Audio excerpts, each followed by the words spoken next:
10th class में पढ़ रही समायरा आज बहुत एक्साइटेड होने के साथ साथ थोड़ी नर्वस भी थी। वो पहली बार अपने स्कूल की रिपब्लिक डे असेंबली में पूरे स्कूल के सामने एक स्पीच देने वाली थी।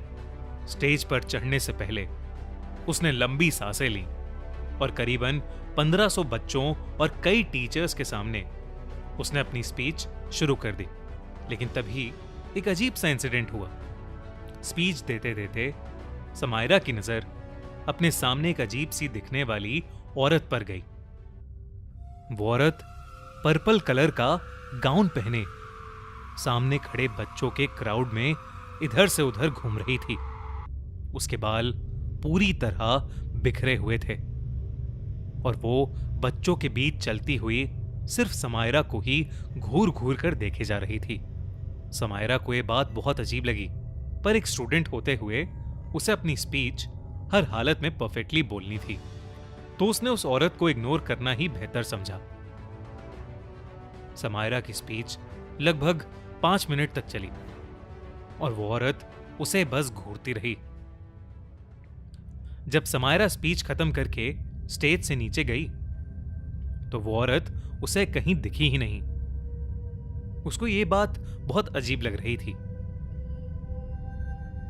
समायरा ने किसी से उस बारे में बात तो नहीं की, पर स्कूल से घर आते हुए समायरा के दिमाग में उसी औरत का वो भयानक चेहरा घूम रहा था। कुछ देर चलने के बाद समायरा को लगने लगा जैसे कोई उसका पीछा कर रहा है। उसने कई बार मुड़कर पीछे देखा, पर उसे वहां कोई नहीं दिखा। समायरा को लगा कि शायद ये सब उसका वहम है, तो वो चिंता छोड़कर रोड क्रॉस करने लगी। पर जैसे ही समायरा रोड के बीच में पहुंची, किसी ने उसके बैग को पीछे से पकड़ लिया। समायरा बहुत डर गई। उसने पीछे मुड़कर देखा तो उसकी रूह कांप उठी। उसके पीछे वही पर्पल गाउन वाली औरत उसके बैग को पकड़कर खड़ी थी और उसे घूरते हुए मुस्कुरा रही थी। समायरा मदद के लिए जोर जोर से चीखने लगी, पर आसपास कोई भी नहीं था। इतने में रोड पर तेजी से एक ट्रक समायरा की तरफ आने लगा। समायरा उस ट्रक को देखकर और जोर से चिल्लाने लगी। वो उस औरत से अपनी जान की भीख मांगने लगी। वो ट्रक समायरा से टकराने ही वाला था कि तभी उस औरत ने समायरा का बैग छोड़ दिया और समायरा रोड के दूसरे कोने पर जा गिरी। समायरा की आंखों के सामने वो ट्रक उस औरत के शरीर से आर पार हो गया था। लेकिन होश उड़ा देने वाली बात तो ये थी कि वो औरत अचानक से गायब हो गई थी। समायरा बहुत घबराते हुए अपने घर पहुंची। रोड पर गिरने की वजह से उसकी स्कूल ड्रेस गंदी हो चुकी थी। उसने अपनी मम्मी को सब कुछ बताया, पर उसकी मम्मी ने उसकी बात पर विश्वास ही नहीं किया। उन्हें लगा कि समायरा किसी से लड़कर आई है, जिसकी वजह से उसके कपड़े गंदे हैं और वो ऐसे ही झूठ मूठ की कहानी बना रही है। समायरा पूरे दिन काफी परेशान थी और उस रात वो बिना खाना खाए ही सो गई थी। अगले दिन 26 जनवरी थी। समायरा अब बेहतर महसूस कर रही थी और साथ ही हर साल की तरह टीवी पर परेड देखने के लिए वो बहुत एक्साइटेड थी। अपने पापा के साथ 26 जनवरी की पूरी परेड देखने के बाद समायरा अपने पापा को लेकर अपने घर की छत पर चली गई। वो दोनों रिपब्लिक डे पर उड़ने वाले जेट्स देखने लगे। काफी देर तक उन जेट्स को एंजॉय करने के बाद समायरा की नजर अपने सामने वाले घर की छत पर पड़ी और उस छत पर उसे वही पर्पल गाउन वाली औरत खड़ी हुई दिखाई दी। इस बार उसे देखते ही समायरा को दौरे पड़ने लगे और वो छत पर ही गिर गई। उसके पापा ये देखकर थोड़ा घबरा गए और समायरा को सीधा हॉस्पिटल ले गए। कुछ घंटों की ट्रीटमेंट के बाद समायरा नॉर्मल हुई और उसने अपनी फैमिली को फिर से उस पर्पल गाउन वाली औरत के बारे में बताया। उस औरत के बारे में दोबारा सुनकर अब समायरा की मॉम को समायरा की बात पर विश्वास होने लगा था और उन्हें लगने लगा था कि वो पर्पल गाउन वाली औरत शायद कोई बुरी आत्मा है जो समायरा के पीछे पड़ गई है। समायरा उसी दिन घर वापस आ गई थी। उस रात वो अपनी मम्मी के साथ ही सोई। अगले दिन की सुबह समायरा को स्कूल के लिए तैयार करते हुए समायरा की मॉम की नजर समायरा के पैर में बंधे एक पायल पर गई। उस पायल पर एक छोटा सा पर्पल रंग का ताबीज भी लगा हुआ था। समायरा से पूछने पर उसने बताया कि 4 दिन पहले स्कूल से घर आते हुए उसे स्कूल की एक पुरानी आया ने एक पायल गिफ्ट किया था। क्योंकि वो पायल समायरा को बहुत सुंदर लगा था, इसलिए उसने खुशी खुशी उसे पहन लिया था। समायरा की मम्मी को अब सब समझ आ गया था। उन्होंने तुरंत ही उस पायल को समायरा के पैर से उतारने की कोशिश की, लेकिन उसे हाथ लगाते ही उन्हें अपने बाईं ओर वही पर्पल गाउन वाली औरत दिखी। और इस बार वो औरत समायरा की मां को बेहद गुस्से से देख रही थी। उसकी भयानक शक्ल देखकर समायरा की मॉम ने जल्दी से उस पायल को उतारा और अपने घर की बालकनी से नीचे फेंक दिया। नीचे गिरकर उस पायल पर लगा वो ताबीज भी टूट गया और वो औरत उनके सामने ही जलने लगी। ये देखकर समायरा और समायरा की मां के होश उड़ गए थे। इसके बाद समायरा की मां उसे लेकर स्कूल चली गई ताकि वो स्कूल की उस आया से मिल सके जिसने समायरा को वो पायल दी थी। जब वो स्कूल पहुंचे तो पता चला कि उस आया को मरे हुए 30 साल से ऊपर हो चुके हैं। स्कूल की पुरानी फोटोज मिली तो उसमें से एक फोटो में उस आया ने वही पर्पल कलर का गाउन पहना हुआ था। खैर, उस दिन के बाद से समायरा को वो पर्पल गाउन वाली औरत दोबारा कभी नहीं दिखाई दी। बच्चों के लिए स्कूल उनका सेकंड होम कहलाया जाता है। होम जहां हम सेफ फील करते हैं। पर तब क्या होगा अगर हम वहां भी सेफ ना हो? ऐसा ही कुछ हुआ था 15 साल की मिशा के साथ। मिशा ने एक डांस कंपटीशन में पार्टिसिपेट किया था और अपनी परफॉर्मेंस की प्रैक्टिस के लिए वो स्कूल खत्म होने के बाद स्टे बैक करने वाली थी। उसके साथ साथ उसके 2 और दोस्त पॉल और रमन स्टे बैक कर रहे थे। डांस प्रैक्टिस करते वक्त मिशा के दोस्त पॉल का बैलेंस बिगड़ गया और वो नीचे गिर गया। उसका पैर ट्विस्ट हो गया था और वो बुरी तरह दर्द से चिल्ला रहा था। स्कूल के सब टीचर्स जा चुके थे और हेल्प के लिए उन बच्चों के पास कोई भी नहीं था। तभी मिशा भागकर मेडिकल रूम गई, पर वहां भी तब तक ताला लग चुका था। उसी वक्त मिशा को लगा कि जैसे कोई उसके पीछे से ऊपर गया है। वो मुड़ी तो उसे एक परछाई ऊपर जाते दिखी। मिशा को लगा कि शायद स्कूल स्टाफ में से कोई तो अभी भी स्कूल में है और इसीलिए मिशा उसे रोकने के लिए उसके पीछे भागी। मिशा स्कूल के 3rd फ्लोर पर आ चुकी थी। उस फ्लोर पर स्कूल स्टाफ के अलावा किसी का भी जाना मना था। मिशा पहले तो वहीं सीढ़ियों के पास खड़ी आवाज लगाने लगी, पर उसे कोई जवाब नहीं मिला, इसलिए वो थोड़ी आगे गई। उसने देखा कि उस फ्लोर पर सिर्फ एक ही रूम था और उस पर भी ताला लगा हुआ था। मिशा को कुछ समझ नहीं आया तो वो उस परछाई को अपने मन का वहम समझकर वापस जाने लगी।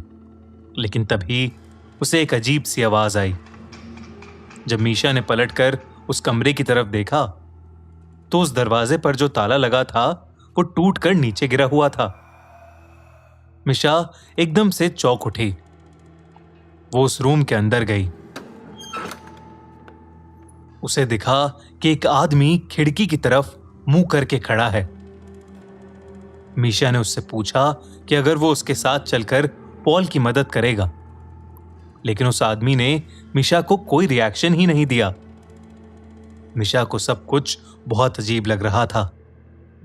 उसने फिर से उस आदमी को पुकारा, लेकिन तभी अचानक उस कमरे का दरवाजा अपने आप बंद होने लगा।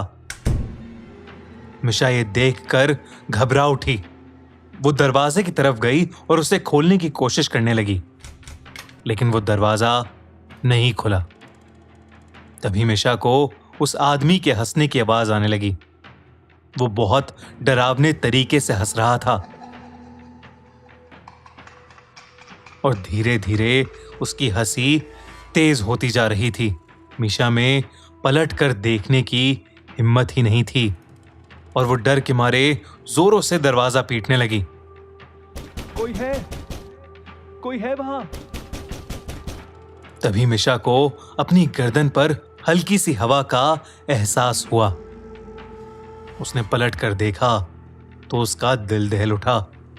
वो आदमी जो कुछ देर पहले खिड़की को देख रहा था, वो अब उसके ठीक सामने खड़ा था। उसके चेहरे पर एक हल्की सी हंसी थी जो मिशा को बहुत डरावनी लग रही थी।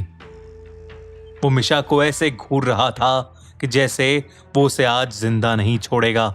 उसने मिशा को पकड़ लिया और उसे अपने पास खींचने लगा। मिशा का रोना छूट गया और वो डर के मारे बहुत जोरों से चिल्लाई। उस आदमी ने मिशा के मुंह पर हाथ रखा और मिशा के साथ बदसलूकी करने लगा। उधर मिशा को ढूंढते हुए रमन स्कूल के गार्ड को लेकर 3rd फ्लोर पहुंचा, जहां उन्हें मिशा की चीख सुनाई दी। वो जल्दी से उस कमरे में गए और उन्होंने देखा कि मिशा जमीन पर बैठी रो रही है और उसके आसपास कोई भी नहीं है। उसकी शर्ट ऊपर से थोड़ी फटी हुई थी और उसके चेहरे पर चोट के निशान थे। उसने सबको अपने साथ हुआ पूरा किस्सा बताया। मिशा के साथ हुए इस हादसे को सुनकर स्कूल गार्ड का चेहरा बिल्कुल पीला पड़ गया। उसने मिशा और उसके दोस्तों को बताया कि कुछ साल पहले स्कूल में एक सफाई कर्मचारी काम करता था। वो थोड़ा पागल सा था और वो लड़कियों को बहुत ही गंदी नजरों से देखकर हंसता रहता था। एक बार उसने एक लड़की के साथ बदसलूकी भी की थी। उस लड़की ने जब उसकी कंप्लेंट की तो स्कूल की प्रिंसिपल ने उसे हमेशा हमेशा के लिए नौकरी से निकाल दिया। उसके एक हफ्ते के अंदर उस पागल आदमी ने 3rd फ्लोर वाले स्टोरेज रूम में जाकर खुद को मार डाला। उसकी मौत का काफी दिनों तक किसी को पता ही नहीं चला था। उस आदमी की बॉडी बहुत ही डरावनी हालत में पाई गई थी और तब से उसकी आत्मा उसी कमरे में भटक रही है। इसीलिए स्कूल के 3rd फ्लोर पर किसी का भी जाना बंद है। इस इंसिडेंट के बाद मिशा इतनी डिस्टर्ब हो गई कि वो कुछ दिन तक स्कूल ही नहीं गई, बल्कि कुछ ही महीनों में उसने एक नए स्कूल में एडमिशन भी ले लिया। लेकिन वो कभी भी उस भयानक आदमी की वो डरावनी हंसी नहीं भूल पाएगी।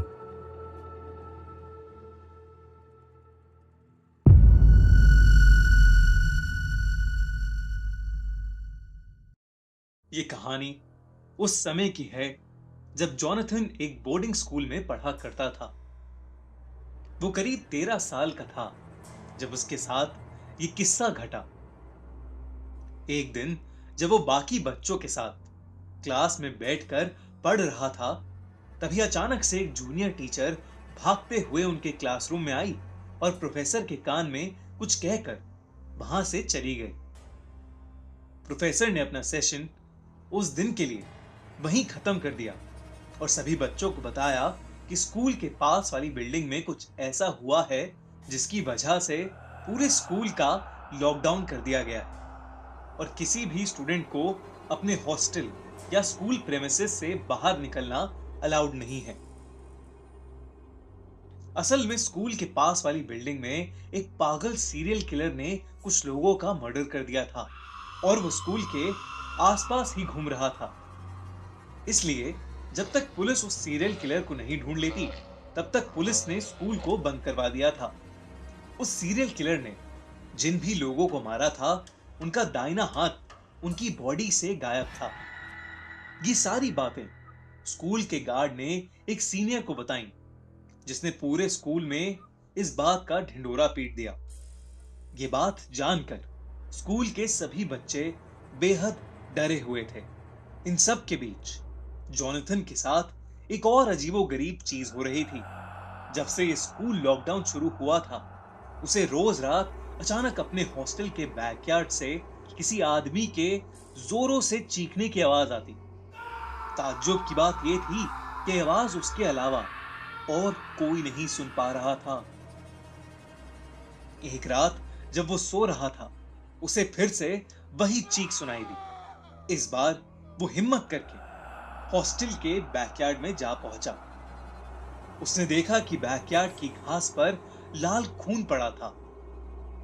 उसने उस खून को फॉलो किया तो उसे दिखा कि पीछे गार्ड के क्वार्टर के पास एक बड़ी सी बोरी पड़ी है जिसमें से खून की बूंदें टपक रही हैं। ये देखकर जोनाथन अपने हॉस्टल वार्डन को ये सब बताने के लिए उसके रूम की तरफ जाने लगा, लेकिन तभी उसे ऐसा लगा जैसे उस बोरी में से कोई आवाज आई। वो पीछे मुड़ा और जो नजारा उसने देखा उसे देख के वो सुन्न पड़ गया। उस बोरी में से एक कटा हुआ हाथ निकलकर जमीन में रेंगता हुआ उसके पास आ रहा था। 13 साल का जोनाथन ये देखकर बेहद घबरा गया और चीखते हुए वहां से भागा।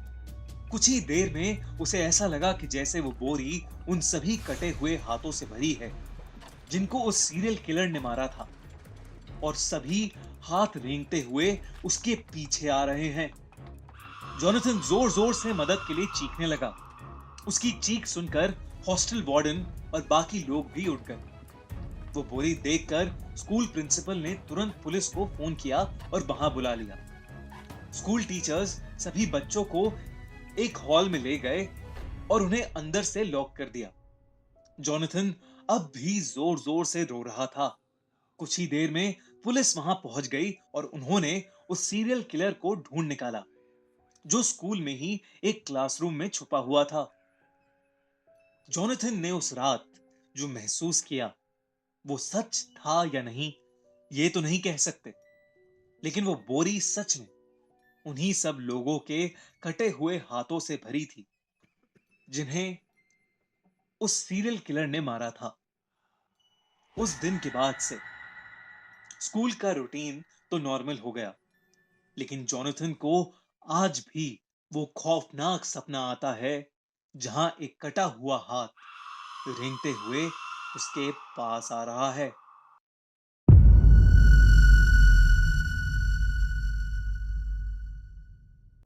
एग्जाम, ये शब्द शायद किसी हॉरर स्टोरी से भी ज्यादा डरावना है। आज की कहानी भी इसी शब्द से जुड़ी है। पुनीत और करण बचपन से ही बहुत अच्छे दोस्त थे। वो नर्सरी से लेकर 11th क्लास तक एक ही क्लास में पढ़ते आए थे और वो दोनों ही बचपन से पढ़ाई में थोड़े कमजोर थे, पर दोनों स्पोर्ट्स में बहुत अच्छे थे। पुनीत स्कूल की फुटबॉल टीम का कैप्टन था और करण डिस्ट्रिक्ट बैडमिंटन चैंपियन था। टूर्नामेंट्स में बिजी रहने की वजह से दोनों को ही पढ़ाई करने का बहुत ही कम टाइम मिलता था। पूरा साल कैसे निकल गया उन्हें पता ही नहीं चला और अब उनके फाइनल एग्जाम्स शुरू होने में सिर्फ 10 दिन बचे थे। उन दोनों का उन एग्जाम्स में पास होना बहुत जरूरी था, क्योंकि अगर वो फेल होते तो उनके पेरेंट्स उनके सारे स्पोर्ट्स छुड़वा देते। पुनीत और करण पढ़ने की कोशिश भी कर रहे थे, लेकिन पढ़ाई में उनका मन ही नहीं लग रहा था। एग्जाम में फेल होने का डर उन्हें सताए जा रहा था।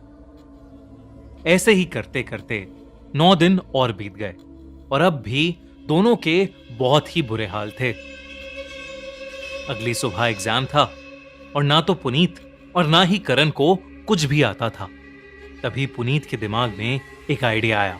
उसने करण से कहा कि उस आइडिया में बहुत रिस्क है, लेकिन अब बस वही तरकीब थी जो उन्हें कल के पेपर में पास करा सकती थी।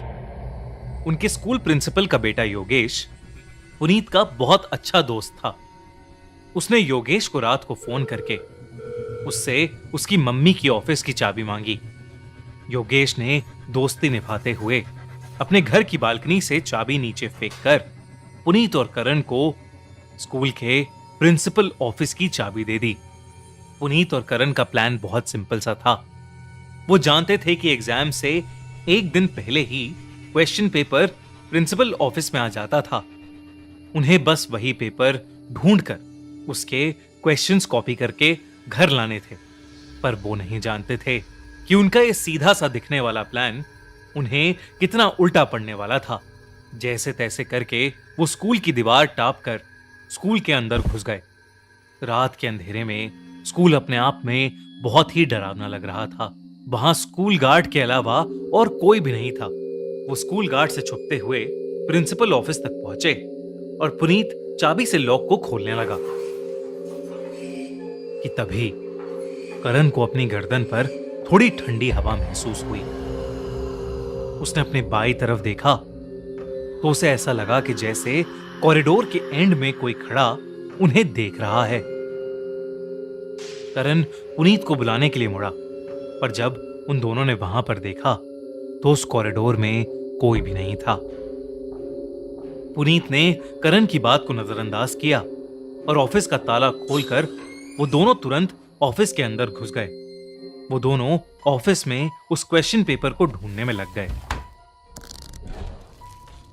कि तभी उन दोनों के सामने कुछ ऐसा हुआ जिससे उन दोनों के होश उड़ गए। ऑफिस में रखी एक अलमारी का दरवाजा खुद ब खुद खुल गया। बाप रे बाप, कोई इतना कैसे गिर सकता है? बहुत भारी तंत्र हुआ है इस पर। कहते हैं कि विवाह के दौरान दंपति अर्थात वो समय जब माला बदल होता है या 7 फेरे होते हैं या सिंदूरदान से लेकर दुल्हन विदाई तक की रस्म का जो समय होता है, वो समय बहुत ही संवेदनशील होता है। दोस्तों, स्केरी पंपकिन लेकर आया है अपनी नई web series Tantra. Check out Scary Pumpkins YouTube channel, link in the description. Puneet और करण ने घबराते हुए एक दूसरे को देखा, लेकिन तभी करण का ध्यान अलमारी में रखे एक पेपर पर गया। वो पेपर करण ने उसे उठाकर देखा तो वो कल सुबह होने वाले एग्जाम का ही क्वेश्चन पेपर था। पेपर को देखने की एक्साइटमेंट में करण और पुनीत दोनों ही भूल गए कि अभी क्या हुआ था और वो उस पेपर के क्वेश्चंस कॉपी करने लग गए। तभी अचानक से प्रिंसिपल के दरवाजे पर किसी ने नॉक किया। दरवाजे पर नॉक सुनकर पुनीत और करण का दिल उनके मुंह में आ गया। उन्हें लगा कि शायद योगेश ने प्रिंसिपल मैम को बता दिया है और वो उन्हें रंगे हाथों पकड़ने यहां आ गई हैं। वो दोनों बिना किसी आवाज किए प्रिंसिपल डेस्क के नीचे छुप गए। दरवाजे पर हो रही ठक-ठक धीरे धीरे बढ़ती जा रही थी। पुनीत और करण डरे सहमे बस वहीं छुपे रहे। देखते ही देखते कोई उस दरवाजे को अब जोर जोर से पीटने लगा था। ऐसा लग रहा था कि वो दरवाजा बस अब टूट ही जाएगा, पर तभी एकदम से सन्नाटा हो गया। दरवाजे पर हो रही ठक-ठक एकदम से बंद हो गई। पुनीत ने डेस्क के पीछे से उठकर दरवाजे पर नजर डाली और उसकी आंखों के सामने वो दरवाजा धीरे धीरे खुलने लगा। वो दरवाजा पूरा खुल गया, पर दरवाजे के उस ओर कोई नहीं था। जो कुछ भी हो रहा था वो पुनीत और करण की समझ से परे था। वो बस उस एग्जाम पेपर के क्वेश्चंस कॉपी कर कर वहां से निकलना चाहते थे, पर उनका वहां से निकलना इतना आसान नहीं होने वाला था। पुनीत और करण ने डेस्क के नीचे बैठे बैठे ही क्वेश्चंस कॉपी करना शुरू कर दिया। जितने भी क्वेश्चंस कॉपी हो सकते थे उतने क्वेश्चंस उन्होंने कॉपी किए और उस रूम से बाहर भागने लगे। पर वो जैसे ही कमरे से निकलने लगे, उनका पैर कहीं अटका और दोनों ही मुंह के बल नीचे गिर गए। गिरने पर करण की नाक पर बहुत जोर से चोट लग गई और उसकी नाक से खून बहने लगा। वो झटका उसे इतनी जोर से लगा कि करण देखते देखते ही वहीं बेहोश हो गया। पुनीत करण को देख ही रहा था कि तभी उसे अपने पीछे कुछ महसूस हुआ। उसने जमीन पर लेटे लेटे ही अपनी गर्दन को घुमाया तो उसे अपने पास नीले सड़े हुए पैर दिखे। उन पैरों में पस पड़ी हुई थी और वो देखने में बहुत ही ज्यादा भयानक लग रहे थे। करण ने हिम्मत करके नजर उठाई तो वहां एक आदमी खड़ा था जिसने उनके स्कूल के पीएन जैसे कपड़े पहने थे। उसका मुंह इतना सफेद था जैसे उसके शरीर में कोई खून ही ना हो। उसे देखकर ही पुनीत की चीख निकल गई। उस आदमी की दोनों आंखें पूरी तरह से सफेद थीं और वो बिना कुछ बोले बस वहां खड़ा हुआ था, इससे पहले कि पुनीत कुछ कर पाता। उस भयानक आदमी ने अपने हाथ में पकड़ा वाइपर सीधा पुनीत के सर पर दे मारा और पुनीत वहीं गिरकर बेहोश हो गया और वो भयानक आदमी कहीं गायब हो गया। अगली सुबह जब स्कूल गार्ड को कॉरिडोर में 2 बच्चे बेहोश मिले तो बहुत हाहाकार मच गया। उस दिन का पेपर कैंसिल हो गया और प्रिंसिपल को पुनीत और करण की चोरी के बारे में भी पता चल गया। पुनीत और करण को उस दिन की शाम को जाकर होश आया और वो हड़बड़ाहट में अपने साथ हुआ हादसा बताने लगे। तभी उनके प्रिंसिपल ने उन्हें बीच में ही रोक दिया। उन्होंने कहा कि स्कूल में भूत प्रेत जैसा कुछ नहीं है। उनकी बात को काटकर प्रिंसिपल ने उनसे कहा कि उन्होंने जो किया है उसके लिए उन्हें सजा मिलेगी। पुनीत और करण को 11th क्लास रिपीट करने को कहा गया, पर पुनीत और करण उस रात को भूल नहीं पाते। उन्होंने सब लोगों को अपने साथ हुआ हादसा कई बार बताया, लेकिन सब सिर्फ उनका मजाक उड़ाते रहे। फिर एक दिन एक पुराने स्कूल के गार्ड ने उन्हें बताया कि करीब 20 साल पहले एक स्कूल पीएन की क्लासरूम में सफाई करते हुए मौत हो गई थी। उस गार्ड ने यह भी बताया कि अब उस क्लासरूम की जगह पर प्रिंसिपल का ऑफिस बन गया है, पर उस पीएन की मौत के बाद उस पीएन को कभी देखा नहीं गया और ना ही कोई भूतिया किस्सा उस गार्ड को कभी सुनने में आया। लेकिन उस गार्ड की बात को सुनकर पुनीत और करण की हालत खराब हो गई। वो इतना डर गए कि उन्होंने अपने पेरेंट्स से बहुत जिद करके वो स्कूल ही छोड़ दिया।